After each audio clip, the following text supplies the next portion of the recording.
Hello mga mamis, sa mga nagtatanong kung ano ba ang nakita kong sign para masabi kong delay ang aking anak or meron siyang mild autism.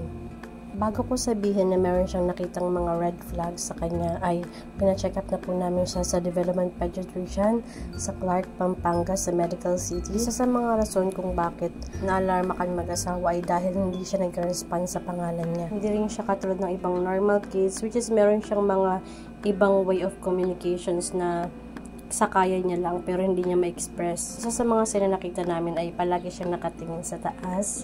Nakita namin yung mga sign na to nung around 1 year old pa lang siya. Pero before, nung 6 months, nung bata pa siya, hanggang nagko-eye contact naman siya. Pero nung nagsimula nung 1 year old, doon namin nakita na parang medyo nawawala yung words niya, nawawala din yung eye contact niya, nawawala din yung communications niya sa amin. Medyo nalulungkot lang, tsaka na-stress ako syempre bilang isang ina kasi syempre hindi ko naman nakalain na magkakaganito yung anak ko, pero gusto ko rin i-share or maging vocal dito about sa condition ng ganitong mga bata. Parang wala siyang pakialam sa ibang nakikita niya or nakakasalamuha niya. Wala din siya masyado eye contact at hindi rin siya nagre-respond sa pangalan niya. Hindi rin siya ganun kadalas nakikipaglaro sa ibang bata at mas pinipili niya yung siya lang mag-isa. Kaya hindi kami nagdalawang isip mag-asawa na pumunta kami kaagad or ipakonsult siya sa mas expert kung ano ba yung ganitong behavior sa nakikita namin sa anak namin. Lalo na mga pinanganak ng pandemic.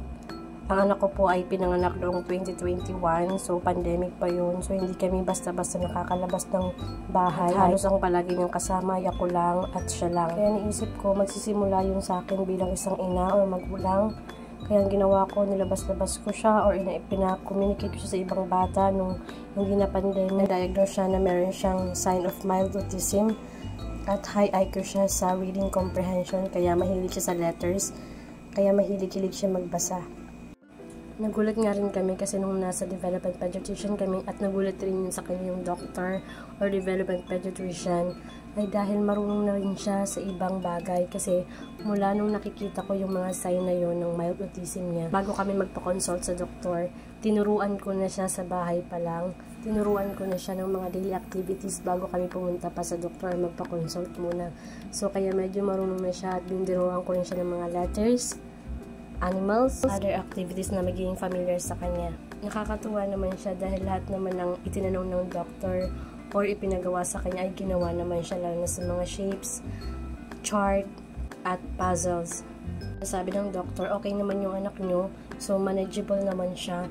Kailangan lang natin siya ipa-therapy or para ma-expose siya sa ibang mga bata. So, kailangan lang siya ng konting explorations, more on sensory activities para mas lalo siya ma-develop ng mas maaga.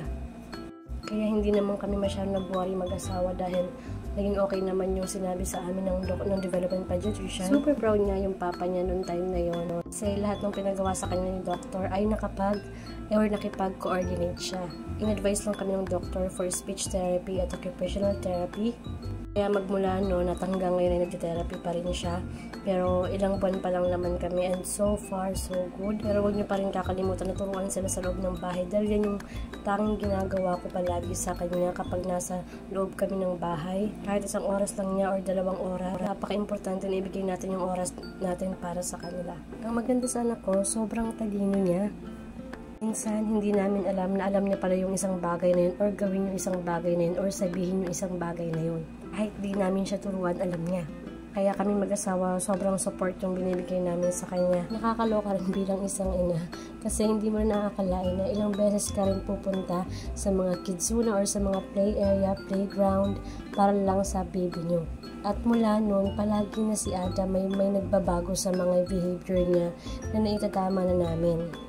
Mula nung tinanggap namin siya, ang laking pagbabago ni Adam kasi nawalan siya ng parang limit para sa sarili niya, nawalan siya ng parang worries sa sarili niya kasi mas lalo siyang nag-explore, mas lalo siyang nag-develop. So, tayong mga parents, parang best advice ko is tanggapin nyo, yakapin nyo kung ano sila kasi yun lang ang makakatulong sa kanila para maging okay sila in the future. Kaya yun nga mga mami, hanggang ngayon nagtitherapy pa rin si Adam at malaking tulong din po sa kanya yun at lalo na nag-i-school rin siya sa Lubao Montessori at kahit ako bilang isang ina, sobrang laking pagbabago ni Adam at palagi kong ipinagpapasalamat yun sa Diyos dahil binigyan niya ako ng chance. Kaya ngayon, super proud ako sa anak ko dahil lahat ng tinuturo ko sa kanya hindi niya nakakalimutan at lahat ng yun baon-baon niya. Pero mga mami, hindi ko po sinasabing expert ako sa ganitong sitwasyon pero sinishare ko lang po kung anong experience ko bilang isang ina at nakatulong din para sa mga anak niyo. Nagtatapos dito or papapagod tayo kundi sa atin palagi magsisimula. Sa muli mga mami, see you po sa next vlog namin. Thank you!